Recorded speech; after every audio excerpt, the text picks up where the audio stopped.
شكرا يا ربي شكرا هديت قلبي شكرا نورت دربي شكرا شكرا يا ربي شكرا يا ربي شكرا هديت قلبي شكرا نورت دربي شكرا شكرا. السلام عليكم ورحمة الله وبركاته. أعوذ بالله من الشيطان الرجيم. بسم الله الرحمن الرحيم. الحمد لله رب العالمين. اللهم صل على سيدنا محمد وعلى آل سيدنا مولانا محمد. رب اشرح لي صدري ويسر لي أمري واحلل عقدة من لساني يفقهوا قولي. أعوذ بكلمات الله التامة من كل شيطان وهامة ومن كل عين لامة ولا حول ولا قوة إلا بالله العلي العظيم. ബഹുമാന്യരായ സഹോദര സഹോദരിമാരെ, നമ്മൾ പഠിച്ചുകൊണ്ടിരിക്കുന്നത് സൂറത്തുൽ മുദ്ദസിറാണ്. 45-ാമത്തെ ആയത്തിലാണ് നമ്മുടെ ചർച്ച. വളരെ പ്രധാനപ്പെട്ട, നമ്മളൊക്കെ ശ്രദ്ധിക്കേണ്ട ഒരായത്ത് കൂടിയാണത്. ബിസ്മില്ലാഹിർ റഹ്മാനിർ റഹീം. വകുന്നാ നഖൂദു മഅൽ ഖായിദീൻ. തോന്നിവാസത്തിൽ മുഴുകിയിരുന്ന ആളുകളോടൊപ്പം ഞങ്ങളും അങ്ങനെ മുഴുകി ജീവിക്കുകയായിരുന്നു എന്നാണ് അതിൻ്റെ അർത്ഥം. അല്ലെ, നരകത്തിലേക്ക് പോകാൻ കാരണം എന്താണ് എന്ന ചോദ്യത്തിന് നരകക്കാരായ ആളുകളുടെ മറുപടിയാണിത്. 1-2 മറുപടികൾ നമ്മൾ മുമ്പ് പറഞ്ഞു. ഭക്ഷണം കൊടുക്കാറുണ്ടായിരുന്നില്ല, സംസ്കരിക്കാറുണ്ടായിരുന്നില്ല. ഈ പറയുന്ന മറുപടി വെറുതെ അങ്ങനെ ജീവിച്ചു പോകുന്ന ആളുകളായിരുന്നു എന്നാണ്. അതാണ് അതിൻ്റെ ചുരുക്കം. ഈ ഹൗദ് എന്ന് പറയുന്നത് ഏതൊക്കെ മേഖലയിലാണ് വരിക എന്നതായിരുന്നു നമ്മൾ ചർച്ച ചെയ്തുകൊണ്ടിരുന്നത്. വിനോദങ്ങളുടെ സദസ്സുകൾ, ഗീബത്ത്, അതുപോലെ തന്നെ പരിഹാസത്തിൻ്റെ സദസ്സുകൾ, അല്ലെ, പരദൂഷണത്തിൻ്റെ. ഇന്നത്തെ കാലത്ത് ഗീബത്ത് എന്നല്ല പറയേണ്ടത്, ട്രോൾ എന്നാണ് പറയേണ്ടത്. ട്രോൾ എന്നല്ല പറയാ, അല്ലേ?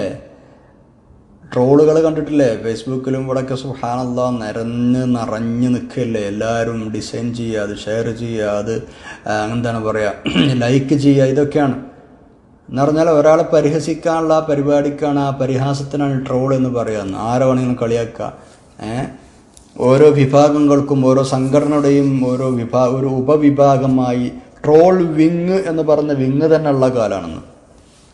ഇതൊക്കെ ഗീബത്തല്ലാതെ മറ്റെന്താണ്? നമ്മൾ ശ്രദ്ധിക്കുക. അപ്പം നമ്മളായിട്ട് കാണാനും വേണ്ട, കേൾക്കാനും വേണ്ട. കണ്ടാൽ തന്നെ അത് ശ്രദ്ധിക്കാതെ വിടുക. അതൊരിക്കലും അങ്ങോട്ട് ഷെയർ ചെയ്യുക, അങ്ങോട്ട് ഷെയർ ചെയ്യുക ഒന്നും ചെയ്യരുത്.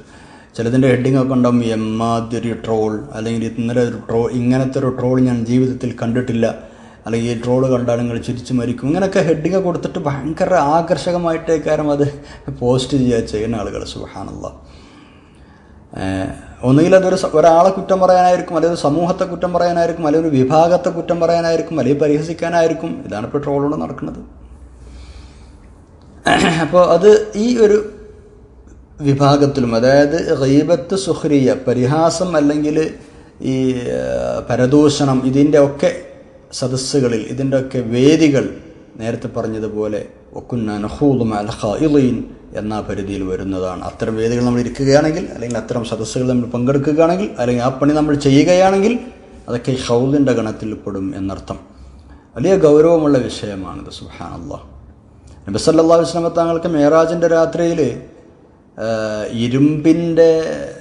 ചെമ്പിൻ്റെ നഖമുള്ള ചില ആളുകളെ കണ്ടു എന്നാണ്. ചെമ്പിൻ്റെ നഖമാണ് അവർക്ക്. ആ നഖം കൊണ്ട് അവർ മുഖങ്ങൾ എന്താണ് വാരുകയാണ്. മുഖത്തെ ഇറച്ചി ആ ചെമ്പിൻ്റെ ചീർപ്പ് കൊണ്ട്, നഖങ്ങൾ കൊണ്ട് ഇങ്ങനെ വാർന്നെടുക്കുകയാണ് അവർ. ചെമ്പിൻ്റെ നഖം കൊണ്ട് സ്വന്തം മുഖത്തെ ഇങ്ങനെ മാന്താണ് അവർ. ഇതാരാന്ന് ചോദിച്ചപ്പോൾ ജിബ്രീൽ അലൈഹിസ്സലാം പറഞ്ഞു, ഹുമ്മൻ യഖ്താബൂന അന്നാസ്, ആളുകൾ ഗീബത്ത് പറയുന്ന ആളുകളാണ്. സുബ്ഹാനല്ലാഹ്. ശ്രദ്ധിക്കേണ്ടേ.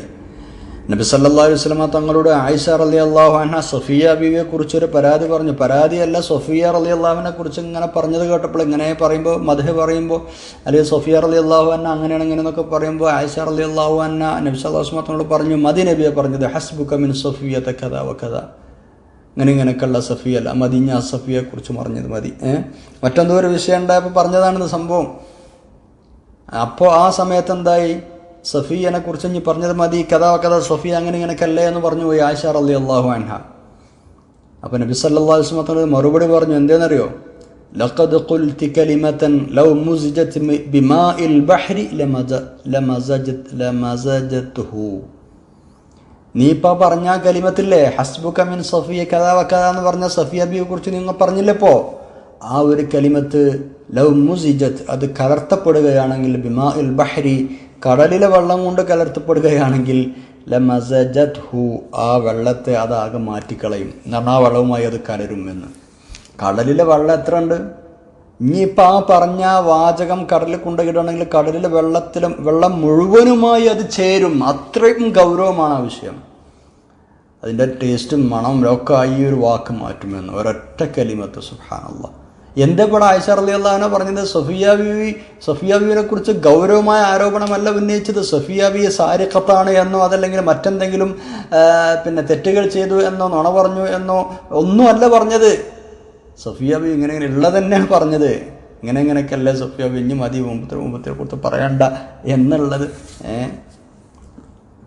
പറഞ്ഞതാണ്. സുബ്ഹാനല്ലാഹ്.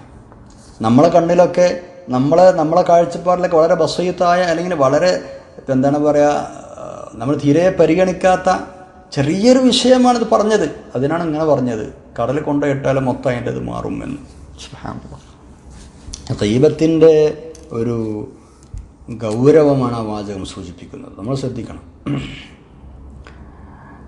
അനസ് റളിയല്ലാഹു അൻഹു പറയാണ്, സ്വഹാബികൾ പരസ്പരം അല്ലെങ്കിൽ അറബികൾ പൊതുവെ അങ്ങോട്ടും ഇങ്ങോട്ടുമൊക്കെ യാത്രകളിൽ ഖിദ്മത്ത് ചെയ്യാറുണ്ടായിരുന്നു. എന്ന് പറഞ്ഞാൽ ഖിദ്മത്തിനായി ഓരോ കൂടെ ആളുകളുണ്ടാവും. ഇപ്പോൾ യാത്ര പോകുന്ന സമയത്ത് ഓല അങ്ങോട്ടും ഇങ്ങോട്ടും സഹായിക്കും. അതേപോലെ തന്നെ അതിൽപ്പെട്ട 1, 2, 3 ആളുകൾക്ക് അല്ലെങ്കിൽ ചില വിഭാഗങ്ങൾക്ക് സഹായിയായിട്ട് ഒരാൾ കൂടെ തന്നെ ഉണ്ടാവും.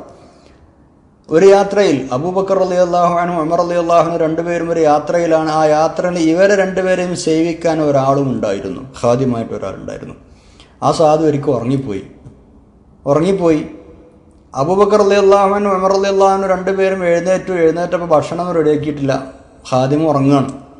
അപ്പോൾ ഇവർ രണ്ടുപേരും പറഞ്ഞു, ഇന്ന ഹാദാ ലനഊമുൻ, ഇയാൾ വല്ലാതെ ഉറങ്ങണ ആളാണ്. നഊം എന്ന് പറഞ്ഞാൽ വല്ലാത്ത ഉറക്കനാണ് എന്ന് പറഞ്ഞു. ബൈനക്കും, നിങ്ങളുടെ അടിയിൽ വല്ലാത്തൊരു ഉറക്കനാണ് ഇയാൾ എന്നും പറഞ്ഞിട്ട് രണ്ടാളും കൂടെ മൂപ്പരെ എഴുന്നേൽപ്പിച്ചു. ആ ഖാദിമിനെ എഴുന്നേൽപ്പിച്ചു, ഉണർത്തിയിട്ട് പറഞ്ഞു, ഇത്തി റസൂലുള്ളാഹി സ്വല്ലല്ലാഹു അലൈഹി വസല്ലം, നിങ്ങൾ റസൂലുള്ളാഹി സ്വല്ലല്ലാഹു അലൈഹി വസല്ലം അടുത്തേക്ക് ചെല്ല്. ഖാദിമിനോട് പറയണം, നീ റസൂലിൻ്റെ അടുത്തേക്ക് പോയിട്ട് സല്ലല്ലാഹു അലൈഹി വസല്ലം എന്നിട്ട് റസൂൽ സല്ലല്ലാഹു അലൈഹി വസല്ലം തങ്ങളോട് പറയണം, അബൂബക്കറും ഉമറും രണ്ടുപേരും റളിയല്ലാഹു അൻഹുമാ നബിയെ അങ്ങേക്ക് സലാം പറയുന്നുണ്ട്. എന്നിട്ട് നിങ്ങളടുത്ത് എന്തെങ്കിലും കൂട്ടാനുണ്ടോ എന്ന് ചോദിക്കുന്നുണ്ട്, തിന്നാൻ എന്തെങ്കിലും നിങ്ങളടുത്തുണ്ടോ എന്ന് ചോദിക്കുന്നുണ്ട്, ഭക്ഷണം എന്തെങ്കിലും ഉണ്ടോ എന്ന് ചോദിക്കുന്നുണ്ട്, വല്ല റൊട്ടിയോ ഖുബ്സോ എന്തെങ്കിലും ഉണ്ടോ എന്ന് അങ്ങയോട് ചോദിക്കുന്നുണ്ട്. അങ്ങനെ ഈ ഖാദിമ് ചെന്നു, നബി സല്ലല്ലാഹു അലൈഹി വസല്ലം അടുത്തേക്ക് ചെന്നു. എന്നിട്ട് പറഞ്ഞു, ഇങ്ങനെ എന്താണ് പറയുക, ഇങ്ങനെയാണ് എന്നെ പറഞ്ഞു വിട്ടതാന്ന് പറഞ്ഞു.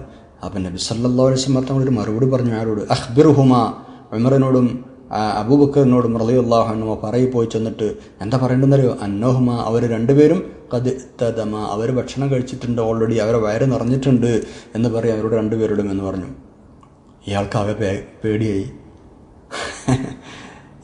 എന്താ പറഞ്ഞെന്നൊരു, അഖ്ബിറുഹുമാ അന്നഹുമാ ഖദ് തദമ, ഭക്ഷണം ചോദിച്ച് എൻ്റെ അടുത്തേക്ക് വരണ്ട, ഓലെ പള്ളം നിറഞ്ഞിട്ടുണ്ട്, ഓലെ വയറ് നിറഞ്ഞിട്ടുണ്ട്, അതിന് തിരിച്ച് ഇതാണ് പോയി പറഞ്ഞോളാന്ന് പറഞ്ഞു.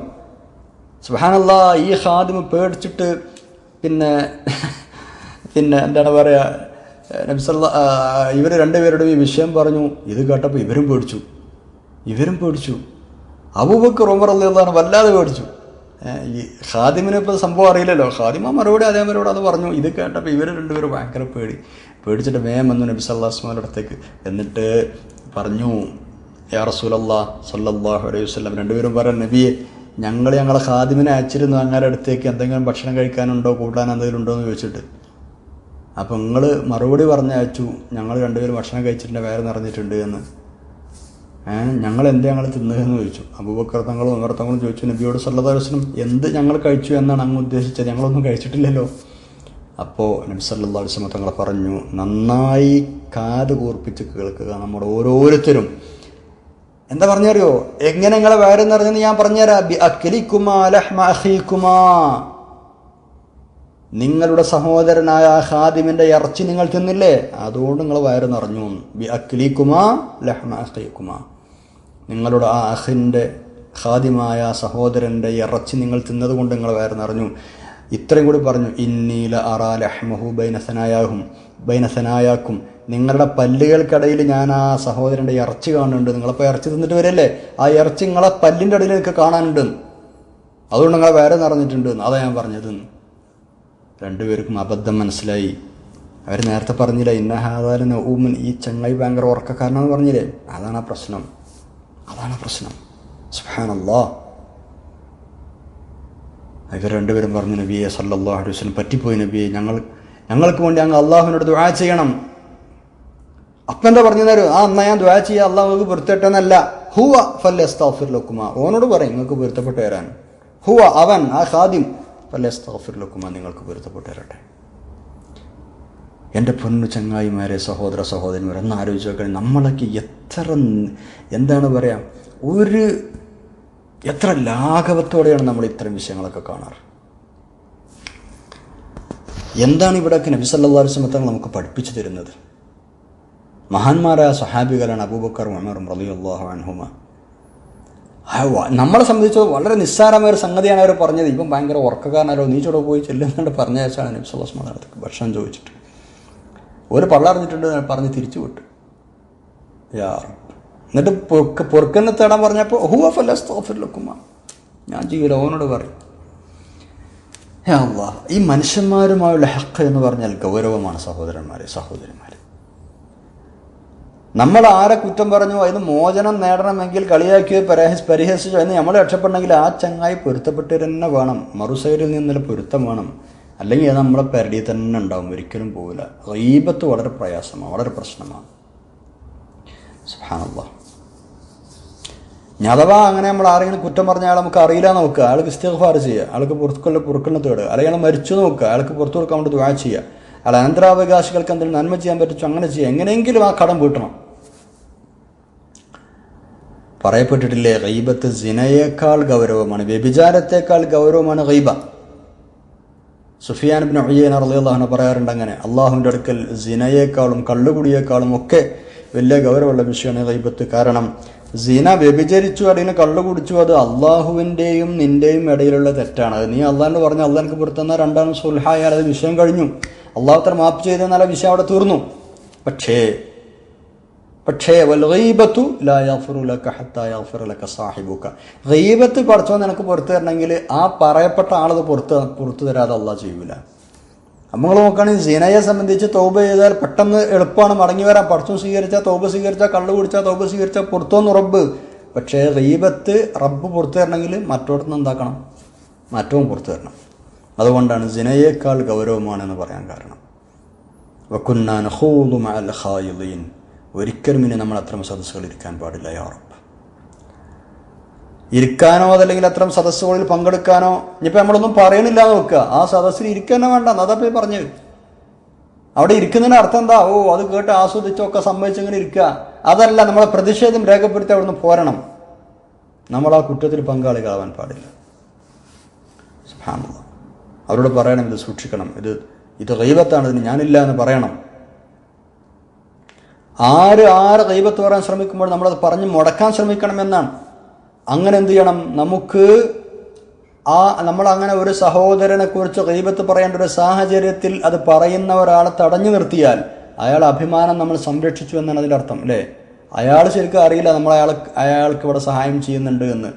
സത്യത്തിൽ അയാളെ കുറ്റം പറയാൻ പോകുന്ന ഒരാളെ നമ്മൾ തടഞ്ഞു നിർത്തി എന്ന് പറഞ്ഞാൽ അയാൾ അഭിമാനം നമ്മൾ സംരക്ഷിച്ചു. അങ്ങനെ നമ്മൾ ഒരാൾ അഭിമാനം സംരക്ഷിച്ചാൽ, അയാൾ ഗൈബത്തിൽ അഭാവത്തിൽ നമ്മൾ ഒരാൾ അഭിമാനം സംരക്ഷിച്ചാൽ അള്ളാഹു തആല നമ്മുടെ മുഖം നരകത്തിൽ സംരക്ഷിക്കുമെന്ന് ഹദീസുകളിലുണ്ട്. സുബ്ഹാനല്ലാഹ്.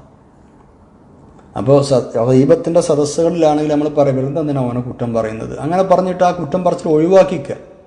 അപ്പോൾ നമ്മൾ ഇവനെയും സഹായിക്കും, ഈ കുറ്റം പറയാൻ പോകുന്ന ആളെ തെറ്റിൽ നിന്ന് സഹായിക്കും, പറയപ്പെടുന്ന ആളെ ആ പറയപ്പെടുന്നതിൽ നിന്നും സഹായിക്കും. സുബ്ഹാനല്ലാഹ്. അള്ളാഹു നമ്മളെ സഹായിക്കട്ടെ. ആമീൻ യാ റബ്ബൽ ആലമീൻ. ഇൻഷാ അല്ലാഹ് കുറച്ചുകൂടി സംബന്ധമായിട്ട് പറയാം, അടുത്ത ക്ലാസ്സിലാക്കാം. അള്ളാഹു സഹായിക്കട്ടെ. സുബ്ഹാനക അല്ലാഹുമ്മ ബിഹംദിക അശ്ഹദു അല്ലാ ഇലാഹ ഇല്ലാ അൻത അസ്തഗ്ഫിറുക വഅതൂബു ഇലൈക്. വസ്സലാമു അലൈക്കും വറഹ്മത്തുള്ളാഹി വബറകാതുഹു.